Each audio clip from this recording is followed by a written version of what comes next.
fingers and pretend I got water powers like a water bender. Like my ass really thought I was Katara. Now we gotta talk about Wednesday. Now this just can't only be me who does this, but whenever I'm trying to spell out the word Wednesday, my inner monologue always sounds out the word as Wednesday. Like there's no way I'm the only person who does this. Like bro, realistically, why is the word Wednesday spelled like that? Like Wednesday should be spelled like this. Wednesday.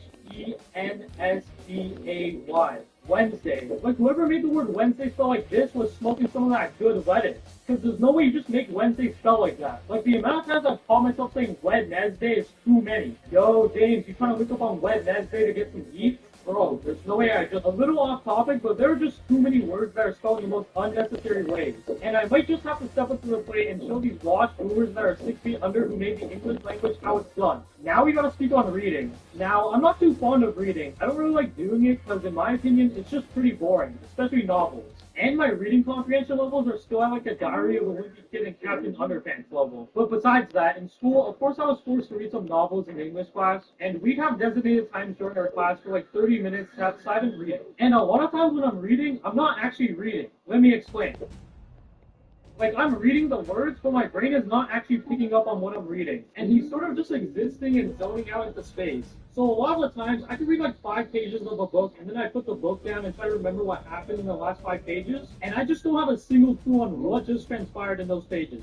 So then I gotta reread what I just quote unquote read, and it just becomes like a cycle. Maybe I'm just on the spectrum. Now we gotta talk about using your fingers when doing math. Now let's just all be real here. Unless your parents force you to do like extracurricular math studying like Kumon or Khan Academy, you're probably not the best at math. Now I wasn't the best at math, so of course I'd be using my fingers to calculate shit when it was needed. Like we learned how to use our fingers to count back in kindergarten. My ass to this day is still using that method. Like it's just unbeatable. Like the amount of times I use my fingers to count during a math test in high school is insane. Like the people around me probably thought I had some sort of brain deficiency whipping out the fingers like it's still kindergarten. But like man, mental math is just too hard. Like people who could do a quadratic formula question in their head, like bruh, how? Now we gotta talk about eating while watching YouTube. Now when I just have an absolute banger meal in front of me, I also just gotta have a banger video to watch while eating this scrumptious meal. So my ass will scroll through my subscriptions box and YouTube recommendation section so I find a banger video to watch while eating.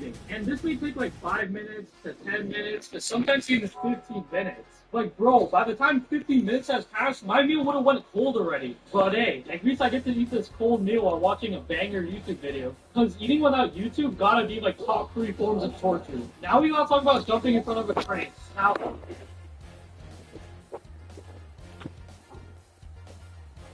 time I'm taking the subway and I'm sitting close to the train platform while the train is about to arrive at the station. I don't know why, but I always get the sudden urge to just jump in front of the train. Like, I don't know why, bro. Like, same applies to when I'm crossing the street. I will out of nowhere just get an urge to jump in front of a car. Like, I know the outcome if I actually go through with it. I'm gonna end up on a t-shirt. Like, the intrusive thoughts are getting to me. Like, you guys think this too, right? Like, I'm not alone on this one, right? Right? Alright, well, hopefully I'm not the only person who does these things, because if I am, well, I guess I'm just weird then. But hey, follow my Instagram to stay updated with me. Anyways, I'm out.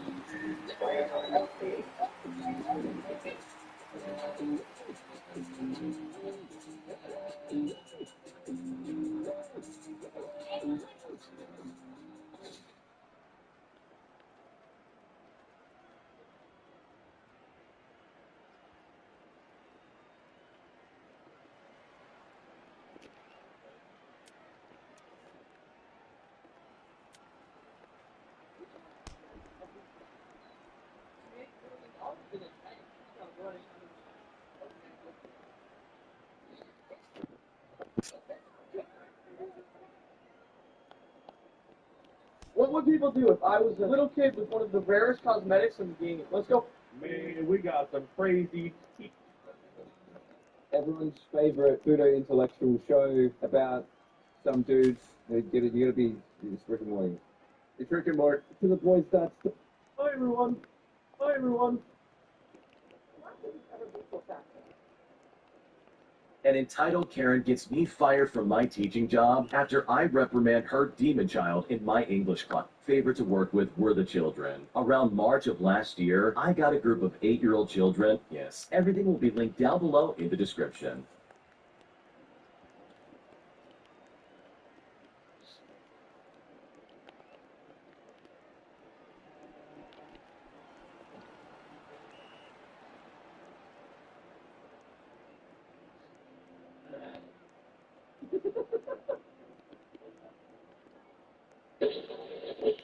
Bada bing, bada boom. Welcome to Terry's Toddler's Daycare. It's a safe, nurturing environment to drop off your kids during the day. The business is advertised as it. They'll see you guys on Sunday for the next one. Bye. Hey, Tankfish here. I have severe psychosis. Or at least we've been up in a minute, guys, but we're going on a flight to LA.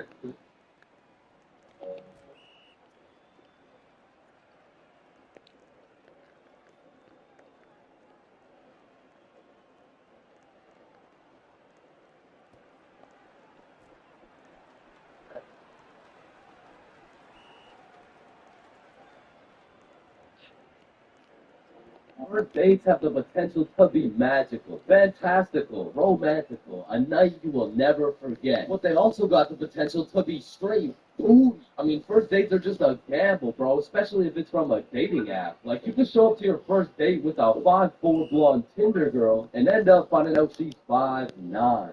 And she's brunette. And she's a dude. I mean, first dates from dating apps is kind of like buying one of those SpongeBob popsicles from an ice cream truck. Like, you know it's not going to look the same as the advertisement, but the question is, how fucked up can it really be? And let me just say, extremely fucked up. I'm talking massive butt teeth, eyes crossed with a bite taken out of it, and I'm not talking about the popsicles. And these are the exact reasons my very first date was not from Tinder. Also because I was in grade 7.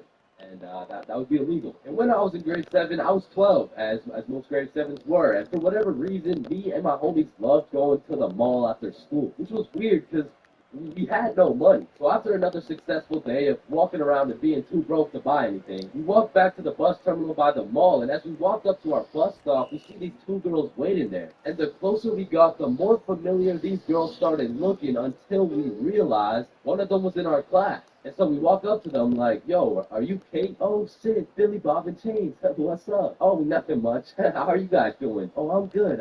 This is Jessica. She's new to our school. Hi. What's up? Hello, Jessica. What brings you guys to the mall? Oh, nothing much. Just walking around and not buying anything because we don't have any money. Yo, us too. And so we all get on the bus and we're just talking and shit for a good 20 minutes until my stop comes up. So I'll pull the thingy, but before I get off the bus, I ask Jessica, yo, Jessica, did you Snapchat by any chance? Yeah, I do. Let me add you. What's your Snap name? And I remember I had some shitty-ass username, like, oh, shit, it's, MLG, Pro No Scoper, Illuminati Yo, Confirmed. kid, get the fuck off the bus. Sorry, 1 second, please. Where was I? MLG, Pro No Scoper, Illuminati Confirmed. And when I got home, I went on Snapchat, accepted a request, and we started talking. And we snapped all night to the point I was smiling, kicking my feet in the air and shit. Yo, I'm coming in. No, wait, don't. I'm beating my meat. Wait, shit. Yo, what boy has you smiling like that? Boy, it's a girl. Man, shut the fuck up.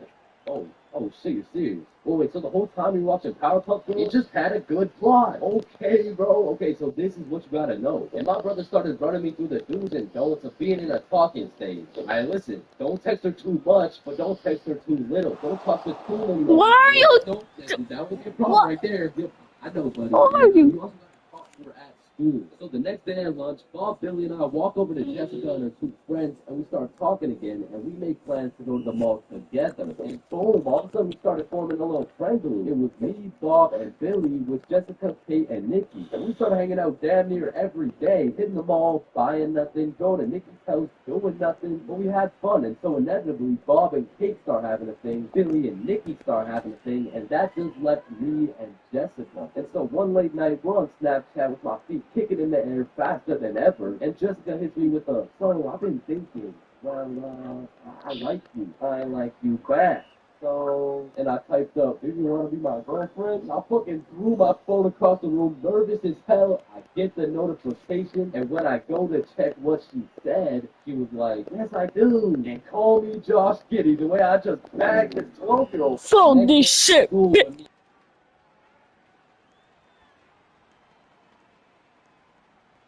A boyfriend that just had me shitting bricks, bro. It was like, hey, James, how are you? Oh, I'm good. Oh, yeah, how are you? Oh, I'm good.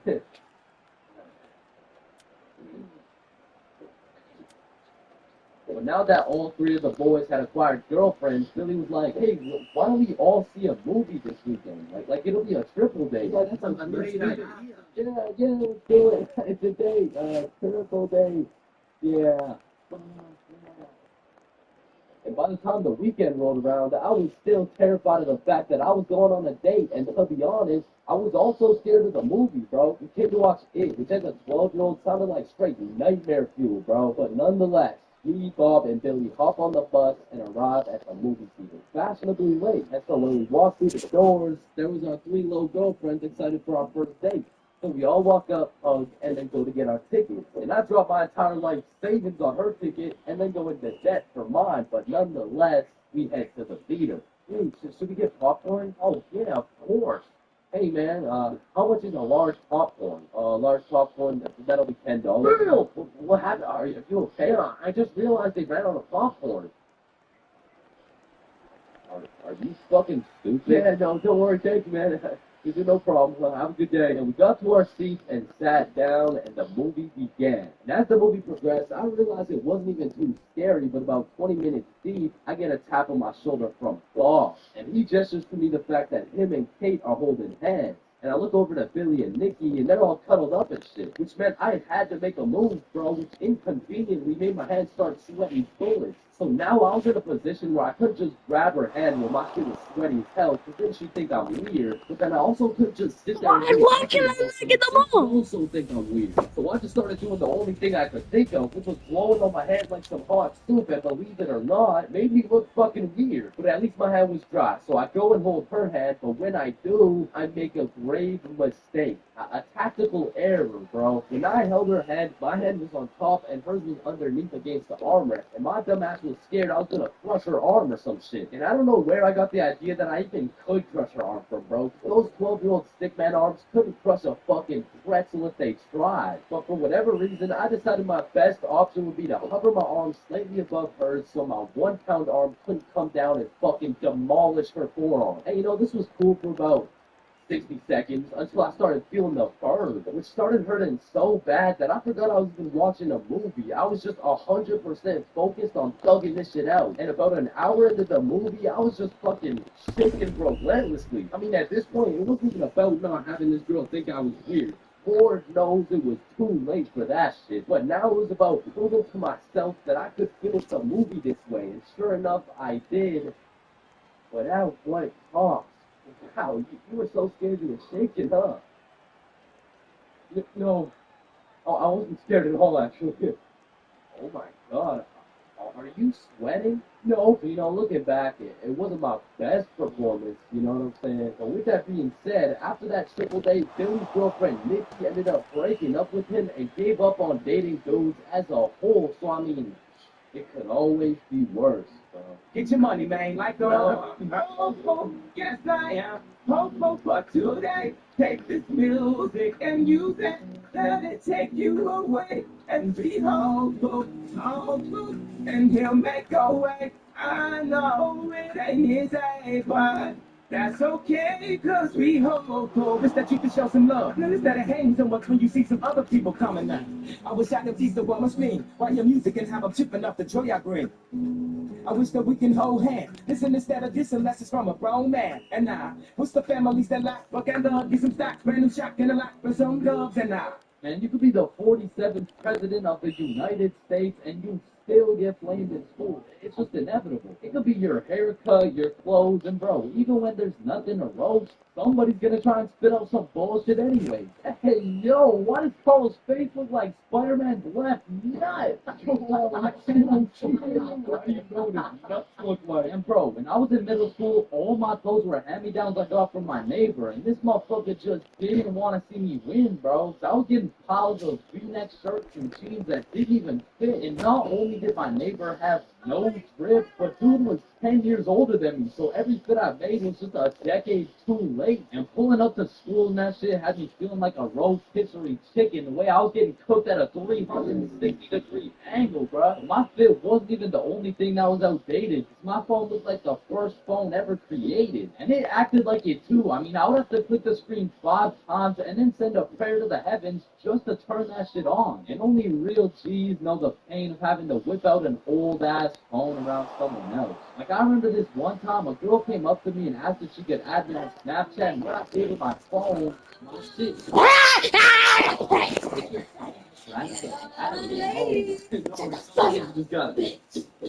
Yeah, here we go. Actually, I have a boyfriend, so wait, what the fuck? And ever since that day, that phone was my #1 off, bro. So much so that the next time a girl came up and asked for my Snapchat, I started fucking malfunctioning, bro. Hey, can I get your Snapchat? No. Oh, okay. No. It's just because, I don't have Snapchat. Oh, well, what about your phone number? I actually don't even have a phone. You don't have a phone? Well, I did, but then my dog ate it. You know, I said, oh, is your dog okay? Sorry, I don't even have a dog. I don't have one.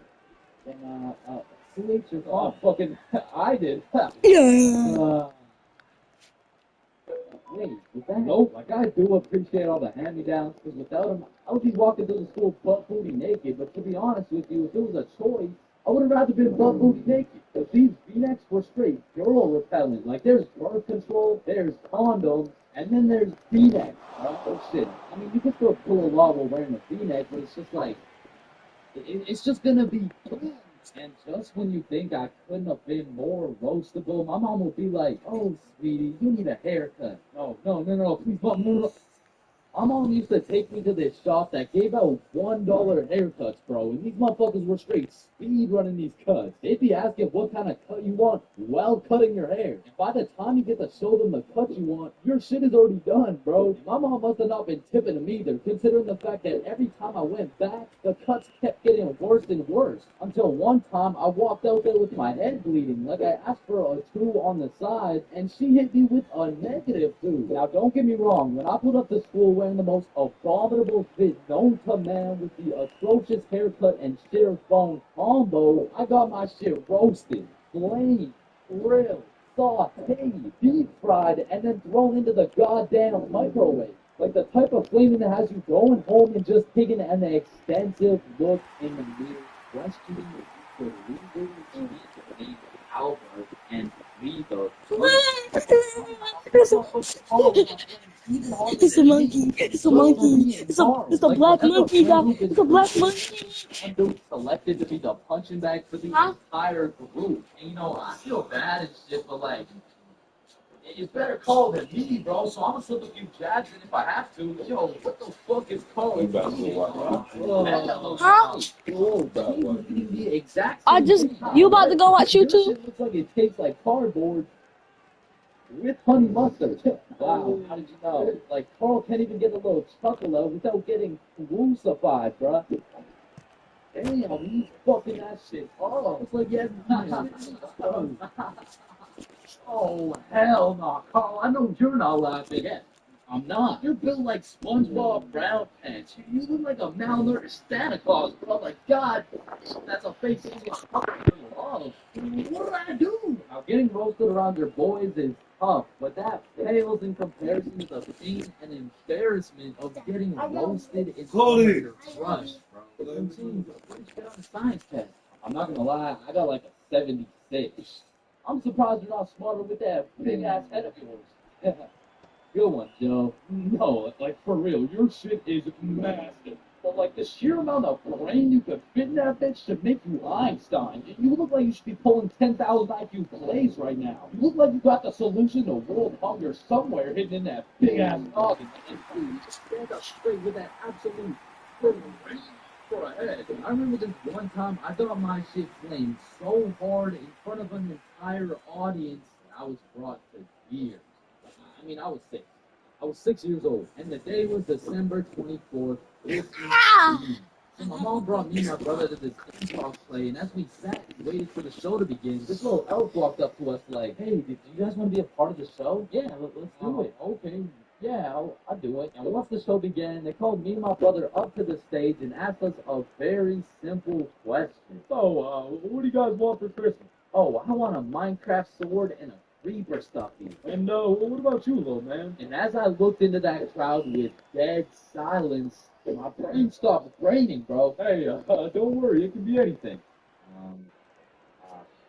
Cam, Cam, What, you eat chicken nuggets? what do you want? I want Huh? I wanna.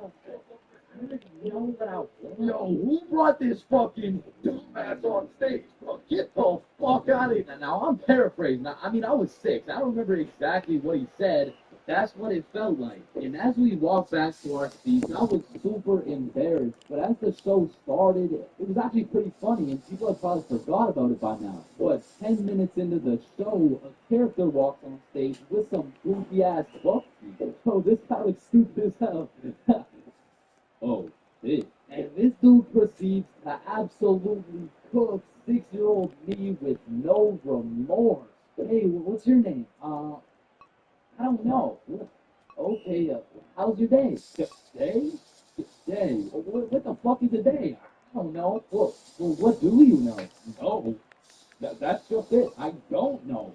I just don't know. Shit, I don't think I know anything. And that shit had the whole audience laughing harder than ever. And as I looked around, my brother was laughing, and even my mom was laughing. And it was this very moment that I had hit rock bottom. And at the age of 6, I realized that I would be put on this earth Dad, to suffer. that's right. And it made me cry, bro. It's fun in here. Go down, no. Right here, it's right here on that. Right there on that. Right, Cody. right, it's right there. I know. Your mom, your grandma, your great grandma, maybe not your great grandma, but damn near anywhere else. And that's right, it's brand new. You can wear it around your homies, you can wear it at school. Who's you can wear it Frank? around your Dad, mom, who's your Frank grandma, this? your great grandma, maybe not your great grandma, but damn near anywhere else. And probably posted in your pocket the whole time. Wow, what a perfect thing to get someone for Christmas. Alright? Yeah, I'm right. There's levels of you and your homie can dribble, pass, alley-oop, and ideally dunk that shit. Halloween is the spookiest time of the year. Everywhere you look, The it's vampires, spookiest killer nigger clowns, of the old year dudes, and white goes vans to. trying to steal some children, which are all very scary things, especially killer clowns. But none of these spooky things scare me more than my worst fear. Going to jail, dropping the soap, and getting my booty smashed up. Now that's some real spooky shit right there. I know some It's people not are one going to be though. thinking, oh, that's just a myth, it's a stereotype. Nobody actually gets their booty snatched up for dropping some soap. But when it comes to my booty, I don't want to fuck around, and I sure as hell don't want to find out. But everyone knows drinking can heavily influence your judgment, and on one specific day, my judgment was affected, and I found myself fucking around. And everyone knows what the chart depicts. The more you fuck around, The more you find out. This story takes place in grade 10. It was a crisp Halloween night. The houses were decorated, the leaves had fallen, and the jackals were lanterned. And as me and Billy walked down to the homie Bob's crib, we could pretty much smell that Halloween spirit. And when we knocked on Bob's door, we were surprised the homie Bob didn't open the door. It was Bob the Builder. Dude was fully suited up from head to toe. And when me and Billy seen that, we already knew we needed some costumes. So we go to Bob's closet and come out absolutely dripping into Mario and Luigi costumes, mustache and everything. But now that we undeniably had that shit on, we still had yet to find something to do. But lucky for us, that night was still young, so we got to brainstorming. It's Halloween, bro. We gotta do something. Yeah, let's go find a party. Ben, let me check where they're at. Okay. Yeah, it's still parties, bro. Fuck. I mean, we could trick or treat. Shit, we might have to, bro. And just as 3 15-year-olds decided we would knock on strangers' doors asking for candy, our Halloween was looking grim. And not in a good way. But you know what they say. Can we fix it? Yes, we can. Because Bob pulled through and sets up a goddamn 3-man mission. And just like that, Halloween goes from an L to a W night. And I thought the homies and I couldn't get more hype, that is, until Bob pulled out a bottle of Hennessy. You would have thought Peach cooked the kids the way I was using that bottle. And we passed it around until we were all tipsy. And we started walking to Chloe's house with a little Halloween 3-man. And it was already 9 p.m. at this point, so we're walking through the neighborhood admiring these decorations when we see the creepiest house of them all. It was Chloe's crib. So we walked through a whole graveyard just about on the door. And Chloe opened it looking like a whole angel. I mean, like literally, like, did the halo with the wings and shit. So we go up to her room, her two friends, Lucy and Mia, and we sit on her bed. And I'm not gonna lie, it was a little awkward, bro. I was sitting there with my Mario fit, my little mustache, like, so, Chloe, I'm not even shocked. I don't know. I just like it. I'm not even shocked. Mario, shit, you know. I'm not even shocked or nothing. It's called shocks in this game. Drink up. Oh no. Alright, I just started playing the game.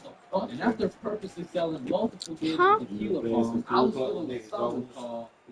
You said. Completely and utterly drunk as fuck. And next thing I know, we're playing Spin spin the this one. bottle. And I was up. So I spin the bottle and it spins and spins and lands on Chloe. And in my head, I'm thinking, and just as Mario's about to get some pizza, I do. the door opened downstairs, and Chloe's like, "Oh shit, my parents are home." Hi. So me and the homies run into her closet with a bottle of tequila, and we can hear her dad come into the room. Hey, what's going on up here? Oh, you know, we're just watching scary movies. Alright, I'll be downstairs watching TV. Let me know if you need anything. Thanks, Dad. And once her dad went downstairs, we all came out of the.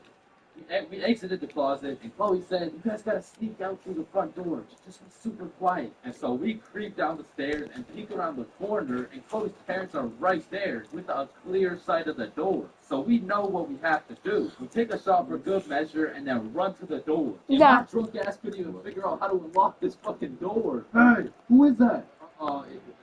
It's No. me, I'm Mario. Then we ran up that joint, and we didn't stop running until I got a call from one of my homies named Dave. He was like, "Yo, what are you doing right now?" "Oh, good. Nothing really. Just drunk as hell, running from Chloe's angry ass dad." "Yo, that's what's up. Come like me and Joe is sick." No, he didn't. And we had nothing else to do, so You should have saw Dave, when the first time I got the ball. Joe's girlfriend. I They was got some running it like I don't know what. I couldn't help but notice Dave and Joe were shiesty up. What are you? If the Simpsons grew up in Chicago?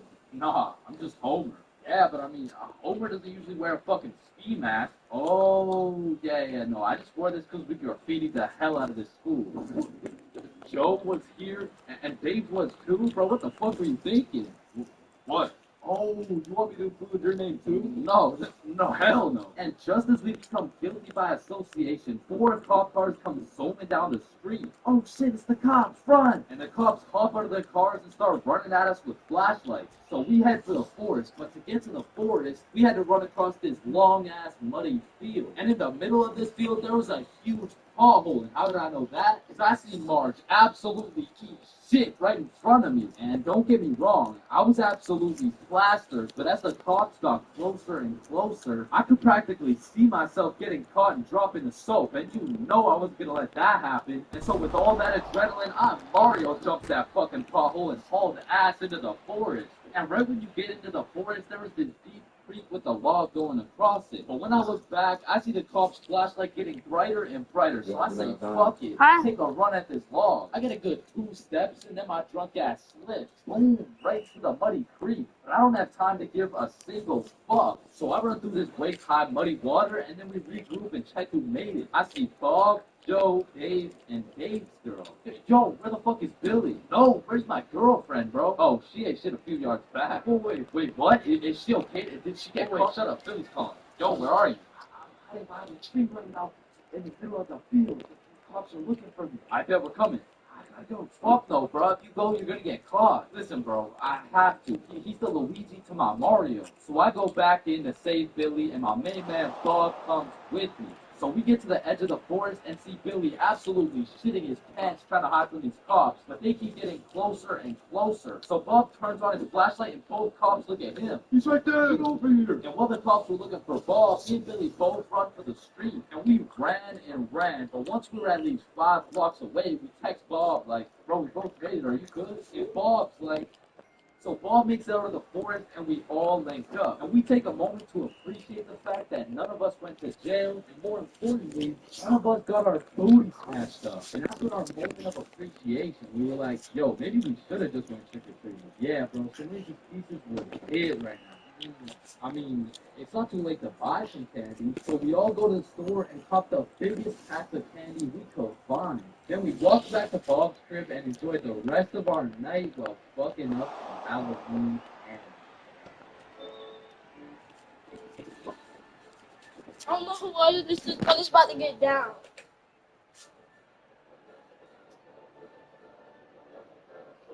Yeah.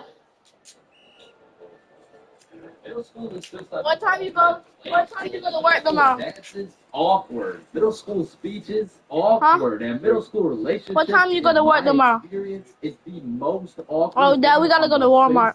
face of this planet. I mean, the girl's a whole foot taller, got a deeper voice and shit. She could probably bench more than you, little bro. Like, I hate to break it to you, but you don't got a Huh? girlfriend. You No. are the girlfriend, bro. Middle school just occurs at the craziest time in a teenager's life. Motherfuckers is just getting slapped by puberty out of nowhere. You'll be walking down the halls and see a bunch of kids who look fresh out of daycare. Then all of a sudden you'll see a grown-ass man built like Shaquille O'Neal thumping his way down to math class. And attendance in middle school was looking like Matthew, here, George, Here. Daisy, here, Owen. Little balls would be dropping halfway through presenting their speech like, this is specifically why dinosaurs I died. Why dinosaurs were Why dinosaurs?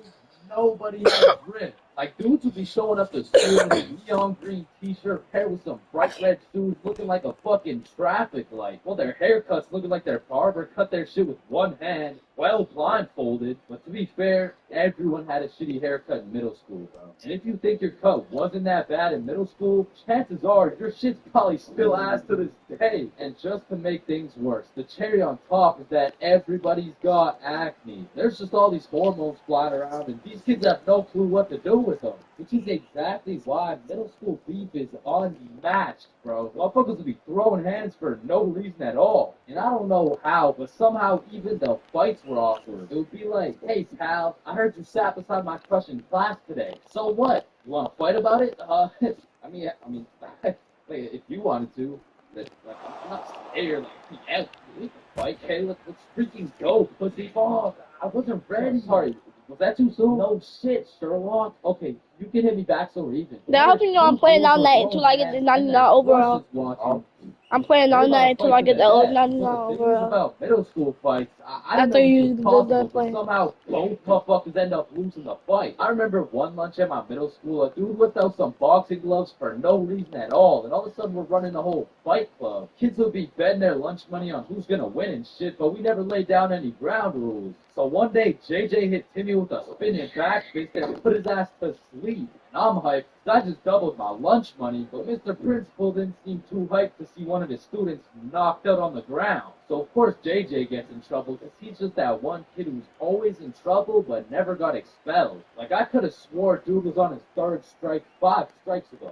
Man, middle school had some characters, bro. There was that one guy that would walk through the halls, blast the music on his speaker. The kid who used to sit in his chair like this. Huh? The dude who hit puberty and midlife Throw at it. the same time. I don't know. Throw it right here. You look more like you need help on your taxes. Right here, right here, right here. I'm not- Check on the wife and kids. No, I just play on the monkey ball. Tell me, how do you manage to be in middle school and work a 9-to-5 job at the same time? What? Now you want... The emo kid, catch him in the back of the class. What is he Big doing? Tyler walking sad Bart Simpson edits. The kid who had to touch the top of the door frame before entering. Girls who have to bring their Starbucks cup everywhere. The dude who's constantly emoting. And in order to find the answer, we can make a grid. Did someone say gritty? Like, walking with their heat. Of course, there's a kid who Naruto runs through the hallway. And then there's that weird ass kid who accidentally called his social studies teacher mom one time. It was probably an accident though. Fuck! I have no idea why, but there's something about teaching middle school that had all these teachers going through a midlife crisis. I remember one day our science teacher was teaching us. Perfect. Shout out this back. Does anyone know what a rainbow is? Yes, Jaden. Refraction of light through water droplets. Oh wow, that's right. How did you know that? Read it. Oh, okay. Where did you read it? You read it. Yeah, but where did you read it? You read it. Jaden, I can't do this right now. Just tell me where you found this information. Read it? God damn it, Jackson. You're the reason my children get their shit whooped every night. Now, I don't know what she had going on in her life, but the way she broke down talking about feeding her children to a group of 12-year-olds really gave me the impression that she should be teaching middle schoolers, bro. And I don't know who was in charge of hiring these teachers, but I also had a deaf teacher, which, you know, is cool and all, but it did make it a little bit harder considering the fact that, you know, she was the fucking music teacher. Not to mention the fact that she was also half blind. And I think the idea there was that she could somehow feel the vibrations of the guitar or something. This didn't work too well, considering the fact that I got a fucking A in music and I can't play the guitar for shit. But I guess I just like smell good or something. I don't know. I don't know about y'all's experience. Dad, we gotta go to Walmart tomorrow, alright? So we can get stuff, alright? Minding your own business, and for no reason at all. The motherfucker would tase you in the side of the ribs. Dad, I'm gonna tase you. When kids first learned about these Dad, you know the power point, the pressure point? Now what is the pressure point? Like pressure point that tickles. Then there would be a new pressure point dropping every week. It got to the point where these 12-year-olds were hitting pressure point combinations and paralyzing your legs and shit. Hey bro, let me try this new pressure point on you. Yeah, sure, go for it. It tickles. And it was the same shit with this game. Like, you really couldn't. He had the bounce though. How did he catch that? Oh shit, He was on the bounce. God damn it. Oh, that. Oh, fuck, I just broke my leg. Bro, I'm not stupid. You didn't just break your leg. No, I'm serious, bro. I promise, on everything. On my entire life. I just broke my leg. Look. Bro, I remember I got punched so many times, but almost on life support. It was about to fall off, like, and thinking back to middle school, there's just so many things that make me cringe, bro. But by far the cringiest of them all is the relationships, man. And believe it or not, I had my fair share of middle school relationships. I remember one day I was sitting in class and this girl came up to me and said, James, I have a crush on you. And that's really all it took to have a young change in love. Head over heels. We went to the movies together. We went to my house to watch movies. We went to her house and we also watched movies. Now that I think about it, all we really did was watch movies. We didn't really talk that much. I mean, I didn't really have a way with my words at the age of 12. So, do you like movies? Yeah. I like movies too. That's why we're here at the movie theater. I also like popcorn with the butter, with the taste. I like how it tastes. And one day we went to the mall and I took a good look at my girlfriend in 2 weeks and thought, man, I don't even know this girl. Like, who are you? I remember we were inside Sumi's at the time and I said, hey, Jessica, you're a great person and all, but I don't really think we're compatible like that. Maybe we should just break up, which was probably the most words I've strung together during the entirety of our relationship. And she says with the straightest face, oh, okay. And then we proceeded to walk out of the mall and bus home together without saying a word. And I remember lying in my bed that night thinking to myself, damn, I think I'm supposed to be sad right now. So I threw on my hoodie, tied it up, and watched some sad Bart Simpson edits.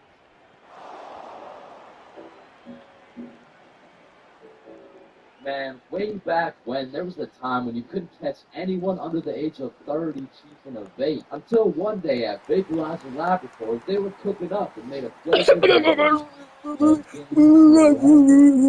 candy. Now this revolutionary flavor forced these grown 30-year-old men to take a good look in the mirror and ask themselves, Hey, what do I look like as a grown-ass man sucking on this goddamn cotton candy? Camera special, so they do what any responsible adult would do. They give it to their children. I mean, shit, kids. That was supposed to be dogging on people, but they won't show. That was supposed to be dogging on people, but they won't show. Sour Patch Kids juice.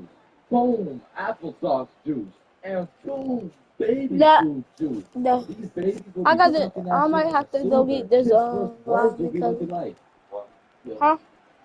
oh my Cause God, Jackson's gonna say his first word. because sometimes you know Yo, Pop, people be don't come off that at Nick at Rob school ice. sometimes they let us like when it's they be pulling up my YouTube channels and stuff, my YouTube channel, so I don't want it to be 12 years max. Now the reason I say all this is to let you know that based Bro, what you on doing? my high school years, but Yeah. also my years in middle school. No, I he was got first tackled. introduced to these bad boys at the ripe age of 13, and with a little bit of that good old peer pressure, I pulled it, bro. Like, what was I supposed to do, bro? Like not take the hit?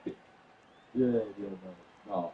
I probably should not have taken a hit. But from that point on, I started doing a little dabbling, you know. I mean, as a 13-year-old, there's only one answer to someone asking.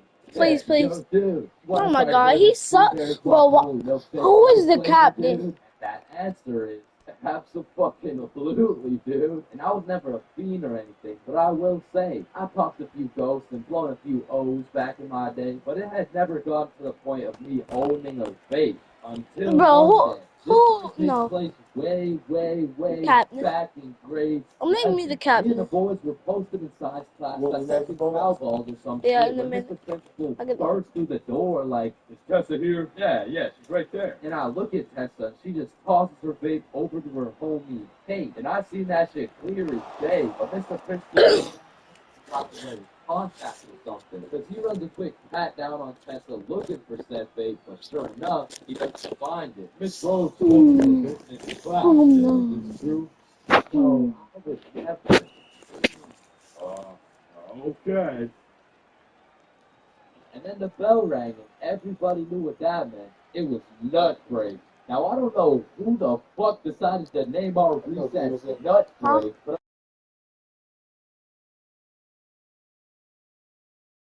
straight. However, some kids Right here. took it a little too literally. Bro, what you do?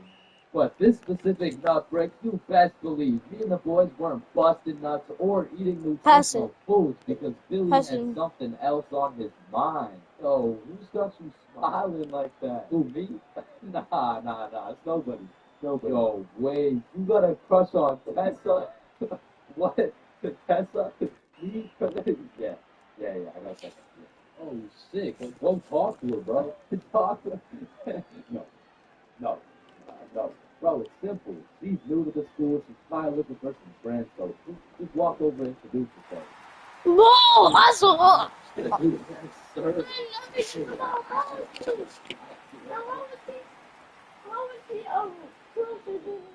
Spell that shit. Then the bell rings and we all go to PE class.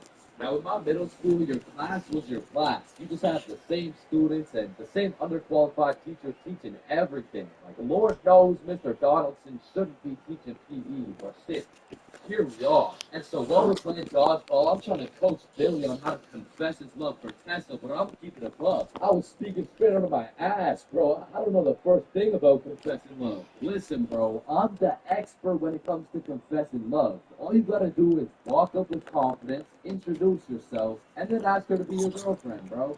Okay, simple. Well, let's practice. Hey, Vanessa, my name's Billy, and you want to be my girlfriend? Bang. And after the proper training, by the time lunch came around, Billy was prepared to do what had to be done. Alright, listen, bro. Whatever happens out there, Effort. Shots expect. back. And remember, the worst you can say is no, bro. Alright, I'm ready. So hey, Vanessa. I'm Billy. I see you in science class today, and you're looking very pretty. And what? You want to be my girlfriend? What? No. She laughed, bro. She laughed in Billy's face, and he walked back to us with tears in his eyes. She laughed, didn't bro? Well, at least you know what they say. What? And if you can make her laugh and giggle, you can make the cheeks pop and jiggle. No, bro. You're right, too soon. Needless to say, that brother Billy went home that night, listened to Juice WRLD, and cried himself to sleep. shit, the next day, Billy didn't even say a word, but I could feel lucid dreams on full. Like to see. Next thing I know, Mr. Principal burst in the class talking about, Alright, Tessa, in my office right now. now I don't know why she was in trouble, but whatever she was accused of, she's guilty, bro. And she's also guilty on 1/3 degree count of breaking my man's heart. And as I'm busy praying on Tessa's downfall, Yeah, that we won. I want. Principal's looking for it, and he's not gonna check you. And this is it's Tessa. Don't worry, it's safe with me. And it was safe with me. That shit was now mine. The only way she could get it back was if she repaired my boy Billy's heart, and that just wasn't happening. And soon enough, Tessa comes back to Mr. Principal's office, and she didn't say a word. We had enough break, nothing. So we went to PE, nothing. And then we went to math class. And as I was chilling in math class, calculating the square root of pi. Please MVP. Yes! Yeah, I'm MVP. Yeah, I'm MVP. I'm MVP. I'm MVP. I'm MVP. Yeah, first time MVP. First time MVP. Oh, yeah, nah, do that shit in the book. So she reports back to the person who gave her the face, and she reports back to the person who gave her the face, etc., etc. So Tessa finds out, and she looks pissed. So she whispers to her friend, I'm Phil. I'm kicker, I'm Phil. I'm defender, I'm Phil. I'm corner, I'm Phil. And to put it in perspective, the bush out back was fucking massive. It was this huge conglomerate of straight prickle bushes, and so pretty much her vape was gone, bro. And I went to sleep that night with a smile on my face. What team you on the pick? Saved Tessa's lungs, but also Billy's heart. The next day, you on the pick Cowboys? I sat down with the boys as always, but where's the Cowboys? Tessa and her homies were nowhere to be seen. How? I shrugged it off and continued to make you some groundbreaking studies in science class. And Billy, like, bro, no fucking way. So I turned around to not only see Tessa and her friends wasting prickle bushes looking for this babe, but I also see Mr. I'm gonna play until I get 69 or overall. Beautiful sight to see revenge fail this 70. Like Billy was I'm sitting 69 overall. The entire class watching that end is very close. That was posted in my pocket, and that's when I thought Billy couldn't get happier. The next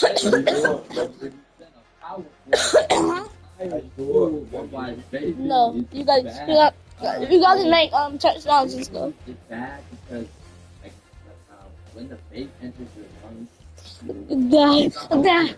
When I get the level 70, I'm about to be all pro. Real, because not only did Tessa understand how it felt to be laughed at, but the next day my friend came up to me like, "Can I use that vape for the day?" And I wasn't using that shit, so I said, "Yeah, sure." And at the end of the day, you'll never guess what she told me, bro. Yo, you still got the vape? No, I threw it in the bush out back.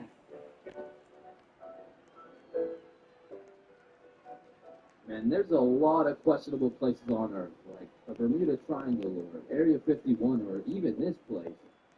But none of these places can compare to the questionability of high school. And so inevitably, there's some weird-ass kids in that joint. Like, you gotta be careful who you talk to, bro, because you approach the wrong student and you're getting cussed out by a pack of hyenas in social studies class. And usually I never care what other people do. Like, you do you, you know what I'm saying? But when I gotta sit through that shit for 6 hours a day, 5 days a week, shit. Then you stop doing you for like 5 minutes, bro. And speaking of annoying kids, there's always that one kid in class who's constantly gargling on the teacher's meat. Like, we'll be finishing up the last class on a Friday, and of course the teacher's pet's gotta say some shit like, "Look, Mr. Thomas, is there no homework left to complete over the weekend?" Well, no. Believe it or not, I'd rather not spend my weekend marking your shitty-ass little essays. But don't worry, Mr. Cummington. I can help you mark essays all weekend long. Whoa. Isn't that against school policy?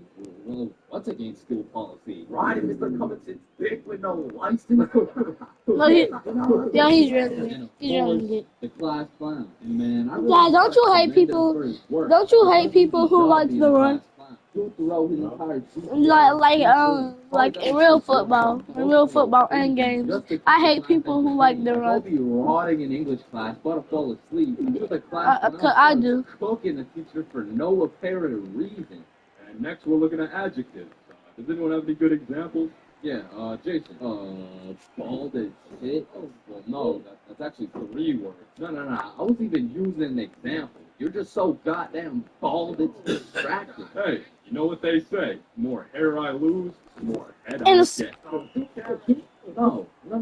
I don't think that's true, Mr. Clean. If you got more hair than you got hoes, that says a lot with your Caillou looking at. Oh, good attention, man. And you know we got the Reddit. Don't be deceived. Letters come in all shapes and sizes. Especially the extra large size. And even the extra large size. Regardless, they all have the same programming encoded into their brain. They're either talking about a video game or they're quoting a meme, bro. I got a little piece of advice to any Redditors out there. I don't care how funny that shit may be in your head. He cleans. And his head is clean. It's cleaner than the walls. Will not hit. And next up, we got Darren presenting a slideshow on Why Elon Musk is poggers. Yeah, whenever you're ready. Me standing in front of the class waiting to present. You know that meme where Mike Wazowski's standing there in a awkward fashion with his hands by his side and he's got like 2 eyes. Now there really is levels to being a Redditor. And don't get me wrong, they're not all that bad, but the ones that got that I paused my game to be here paired up with the beard belly neck beard combo, that shit is illegal. And if you press E to interact with one of these bad boys, you'll get stuck in an endless Right here. Right here. How the band kids are like the Redditor's second cousin. Like, it's all the same shit, but the bro just knows how to play a tuba. I want the opposite side of the spectrum. Bro, this is not fair. This kid is so bad. I feel like these dudes got a bad reputation when it comes to the jock stereotypes from the movie. Because the ratio of athletes shoving nerds in lockers is probably like 1 in 75. And the one was most likely just having a bad day. Speaking of bad days, getting shoved in a locker really has a way of ruining your day, and you really gotta feel bad for the nerds who have to endure this type of harassment every single day. Well, actually, it's only every other Tuesday after their football practice. Yeah, but you shouldn't have to be shoved in a locker at all. You shouldn't have to be. That's grammatically incorrect. It's actually supposed to be. Shut up. There's really just 3 types of. I swear. The first dude, he's able to show bro smart because he's just lazy as fuck. He be acing every test using 1% of his brain power.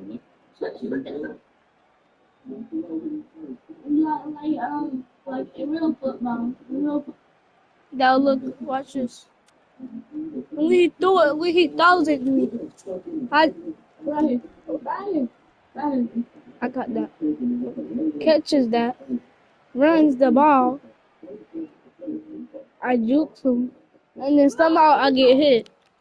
Got that Elon Musk potential to shit. He just doesn't really feel like being a billionaire today. Or on the other hand, you got the weirdly political and argumentative smart dude. This guy used up all his IQ points on logic and reasoning and completely forgot to upgrade his social awareness. Because this is the kind I'm about to get the visor there. Just annoying. When I hit 70, I'm about to get the visor. Shit around this dude without him trying to start an argument. You think I think you have to shot? Bro, there's no chance you made that. But when you are incorrect. No chance implies that statistically there is a 0% chance that it goes in, which is wrong, as others have made this assumption for Billy. Truthfully, there's a chance for just about anything to happen, even though the chances may be slim. Well, that's cap, because there's no chance for you, bro. No chance for me for what? You gotta be more specific. Interception! The ability to be a non-functioning member of I'm gonna be so good. They can teach you shit you don't understand. I said, if they're goaded, they can just bless you with the homework. And this is not the same as getting your homework from the class clown or the athlete, because this shit is actually correct. And next, we got the other dudes who touch grass, the stoners.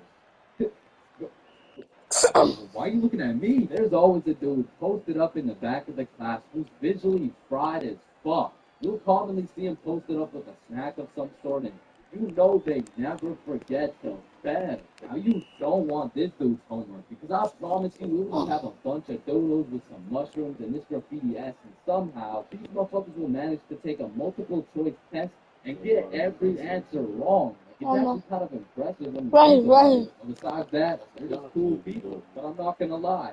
Can't really say the same about the hot Cheeto girls, bro. Like, these girls put in an effort to be as loud as possible. Like, Lord forbid, if one of these girls breaks one of their long-ass nails, it doesn't matter if you sit on the opposite side of the class.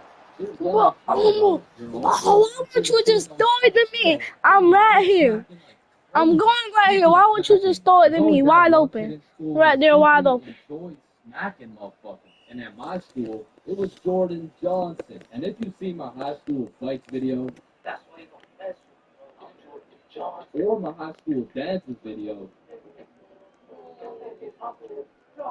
you would know Jordan Johnson took a solid ass record, but essentially Bros fought so many people that nobody really even fucks with him. Because now it's like either you fought Jordan Johnson or your homies fought Jordan Johnson. And either way, it's fuck Jordan Johnson. But all bias aside, you just got to appreciate the top tier, high value entertainment that JJ brings to the school. Like after a long day of calculus and chemistry, there's nothing like watching a dude get Batista bombed in front of the whole school. Speaking of the whole school, 75% of the whole school are straight NPCs. And there's nothing wrong with it. It is what it is. Because honestly, I love you for that. I couldn't be happier to share the school with you, my man. Because I'm not going to lie. I don't think I would survive a school without NPC. The sheer amount of Redditors, hot Cheeto girls, and teachers' pets. Oh, I'd rather be homeschooled at that point. But all jokes aside, man, every student plays a crucial part of the high school experience. So remember to appreciate everyone.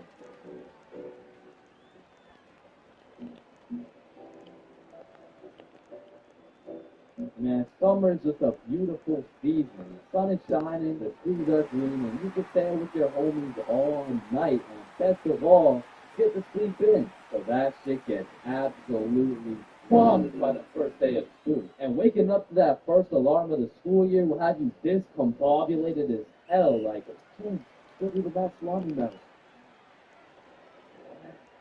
You heard me. Square to the Barcelona mouse. Huh? Really? You put Pop Baltimore. Yeah, what the fuck? And even though getting out of bed early hurts your soul, it's absolutely necessary. You spend at least 5 minutes staring at your wall, contemplating your entire life. And if you're a real You remember when you got me those Robux? The night before, so you're You helped me get those dances and stuff. So you throw on your new shoes and you helped me get those dances and then everything. you walk over to the and I'm very establishment. grateful. You'll not only pursue your educational prowess, but you may also dabble in what some call I took a trip to the. And man, I will say, linking up with your boys on the first day of school just hits different. Like, I be reuniting with the homies like I didn't just see him 12 hours ago. And we're all happy and shit until the school bell reminds me I just got my ass locked up for another 10 months. And I don't know about y'all, but I don't think I've ever made it to my first class of the year on time. Like, it'll be 9:15, and my dumbass will still be trying to figure out how to make it to room 347 by 8:55. And walking into your first class of the year late has to be one of the most uncomfortable situations you can experience, bro. Because the teacher will be like, oh, and who are you? Oh, I'm Chains. Well, Chains, why are you late? The bell rang. Boss, Alright, whatever. We waited for you before we started the introduction. Oh, no, you shouldn't have. Well, you're welcome. We just wanted to know. You really shouldn't have. I don't want to do this shit. And tell me why all these teachers have been copy-pasting the same icebreaker game since preschool. Like that one where you have to start with an adjective that starts with the same letter as your name. Like, how do you have a group of legal adults in a circle, awkward as hell, talking about, hi guys, and I'm Super Sarah. Hey y'all. I'm Awesome Aiden. I'm Marvelous Marvin. Shit, if we don't stop doing these fucking icebreakers, I'm gonna joyfully jump off a cliff. And after we're done grinding out icebreakers, these teachers have the audacity to show a whole 50-slide PowerPoint all about them. Like the fuck? This class is supposed to be the study of math, not the study of your daughter's soccer games, bro. And I'm not even gonna lie, my dumb ass will be out there taking notes, wondering how this 7-year-old's goals per game ratio is gonna help me on my trigonometry test. Then just as soon as you survive all that bullshit, you gotta go to the next class and do that shit again. And by the time you've learned half your teacher's favorite hiking spots and relationship statuses, you're relieved to hear the lunch bell, only to find out the cafeteria is serving straight ass with a side of foodie for lunch. And my standards aren't even high. Like during summer, I was on a seafood diet, as they would say. When I see food, I eat that shit. But when it comes to this cafeteria food, I couldn't even bring myself to smell that abomination they're calling meatloaf. But even though the food was straight dookie, I won't lie, it's kind of nice being back at the lunch table freestyling with the homies. But of course, all good things must come to an end. So the bell rings and I go to depart ways with the homies. Alright, peace out. Yeah, see you, bro. Oh, shit. Bro, are we going the same way? Damn, yeah, I guess so. Alright, peace out for real. Yeah, see you, bro. Shit. Alright, my class is right here. Bro. Let's go! Alright, class, I'm gonna be taking some attendance. Correct me if I get your name wrong. Jason. Here. Billy. Yo. Megan. President. Chains. Here. Charlie. That's me. Bob. No fucking way. Is there any Bobs in the room? Yo, you hear that? Is that intro music?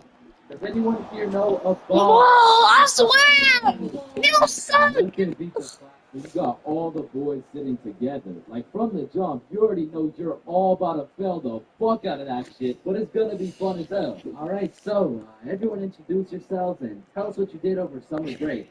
My name's Bartholomew. My name's Bartholomew. I'm not gonna lie to you guys, I had a pretty rough summer. I mean, I crashed my car, my girlfriend broke up with me, someone robbed my house, my grandma got jumped the other day.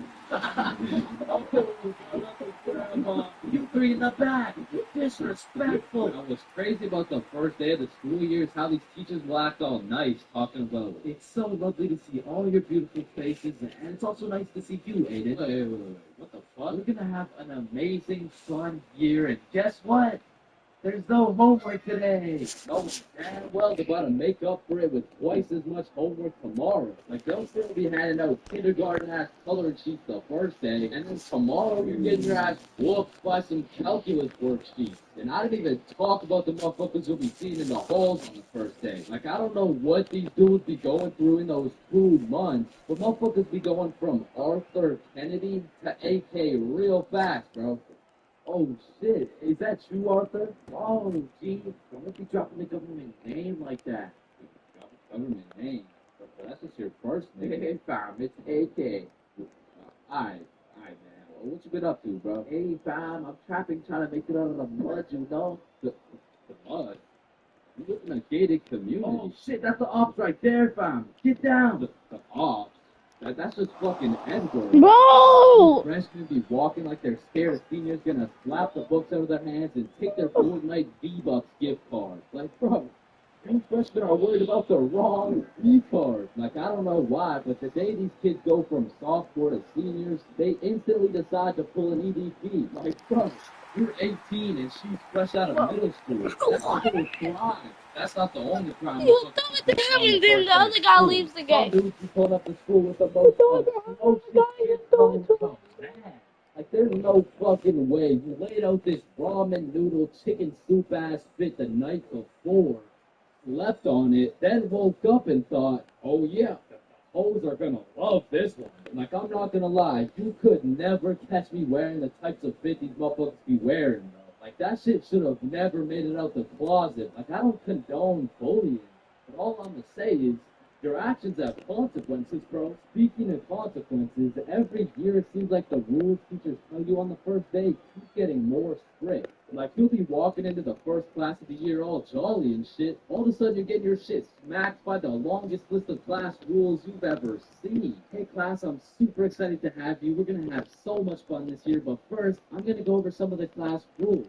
Okay, so there will be no negativity, no phones, no food, no talking. I can't jump! No talking ever, no laughing, no smiling. Breathe as quiet as possible, no washroom breaks. And last but not least, no having fun. So yeah, guys, like I said, I think we're gonna have a lot of fun this year. And just like that, man, summer's over and you're back to school. It's possibly one of the worst times of the year. Like, do you really think it's a coincidence that when school starts up, the sun just starts hiding and the leaves start dying? You see what I'm implying? But I will say, one day you might just look back on these times, the good old days, and you might just start crying.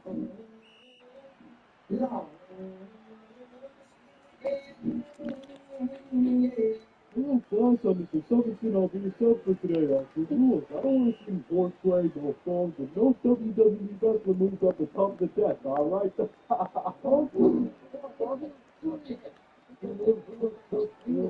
Walking into class and then seeing a substitute, it's like the same feeling as squaring up to fight a dude. And then finding out that dude's blind, bro. Like, you pretty much just gotta show up and you win. Like, I honestly feel bad for these substitutes, bro, because every day they have no clue what they're showing up to. Like, one day they're walking into a class full of angels, and the next day they're fighting for their life in a class of straight demons, bro. I mean, being a How is that? substitute teacher is all about confidence. Like, the moment the sub walks into the class, they're being analyzed. Like, the way they walk, how they dress, and especially how they talk. Yo, the first thing they say sounds like, it's raps. It's raps, bro. If you start the class sounding like an intro to an 8-year-old's Minecraft Let's Play, paper's gonna be thrown, pencils are gonna be thrown. One and two. Head top. It's gonna be straight anarchy, bro. But when the sub walks in the room with a little pep in his step, a little drip in his fit, and most importantly, he starts the class sounding like he's done this shit before. Hey guys, I'm Mr. Peppinston, and today we need business. All of a sudden, people are listening. Everyone except for one man, the class clown. He's gonna see that confidence as a challenge, and bro's gonna start testing the waters to see if this sub is really about it. And that is how Y equals MC squared. Any questions? Yeah, blue hat. Yeah, Mr. Pepperton, why are you built like that? Oh, you mean built like the Rock? Yeah, these are called muscles. You learn about them when you hit puberty. But bro, I'm in grade 11. I've already hit puberty. Yeah, nah. That's not what your Beach Buzz mustache is telling me, buddy. Okay, well, your hairline is telling me to go on a vacation, bro. All right, let's see Let's your see shit then. Yeah, like, it's not bad. Some substitutes are so good, you just wish they were your real teacher. Like, I remember one time in grade 10, I had this math class with one of those teachers who used to yap the whole time, and then assigned a bunch of homework with 5 minutes left in class. And then one day, a girl walked into our class. A girl who went by the name of Mr. G, or more formally, G-Dog.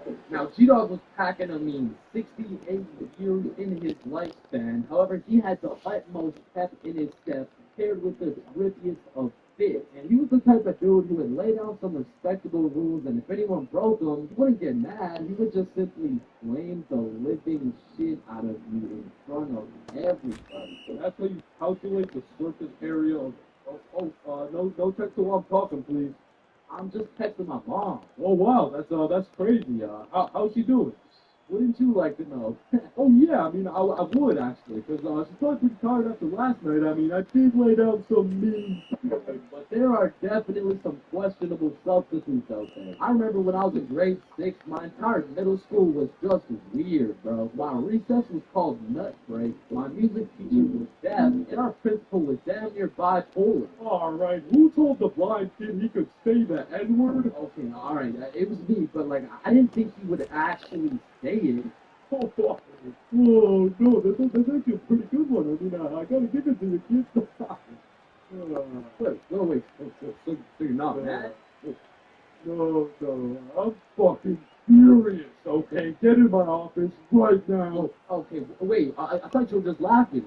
What's going on right now? Yeah, I'm just messing with you, kid. You're good to go. Okay, thank you. Thank you. Good to go out of the school because you're expelled. That is absolutely unacceptable. Are you joking? Or... Does it sound like I'm joking? Yeah, kind of. Yeah, bro. My middle school was weird as hell, so I can't say I was surprised when a substitute teacher walked into my class talking about, hello class, I'm Miss Hutchinson, and I identify as a mermaid. And I'm only 12 years old, so I'm like, what the actual fuck does identify mean? But bless Miss Hutchinson's heart, man, because Lord knows middle schoolers weren't gonna take that shit seriously. No, serious. Oh, that's Dad. Wait, I'm almost. I remember one time. Dad, look, I'm gonna try to get 70. Found this motherfucker on the side of the street, bro. He walked in sagging like twice. He even went to school. This motherfucker most definitely cheated his way through, bro. You can go to sleep, I'll wake you up and then get 70, alright? Alright? Shit. You're the teacher. Oh yeah, right. How do they get the ball? We were learning about agriculture. Oh yeah. Yeah. I think you're right too because Huh? you know the culture we're living right now is very angry, and the agriculture just needs to take a chill pill. You know what I'm saying? Any questions about that? Yeah.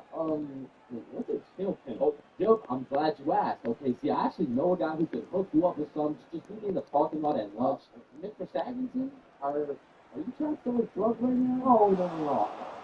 Well, I mean, yeah, but it's for chemistry, it's neuroscience, or I mean, like for microbiology or something like that. And these substitute teachers seem to butcher every single name on the attendance. I mean, shit's gotta be on purpose at this point. Like, hello class, I'm just gonna do some attendance really quick. Correct me if I get your name wrong, okay? Horda Hasa. Is Horda Hasa here? Okay.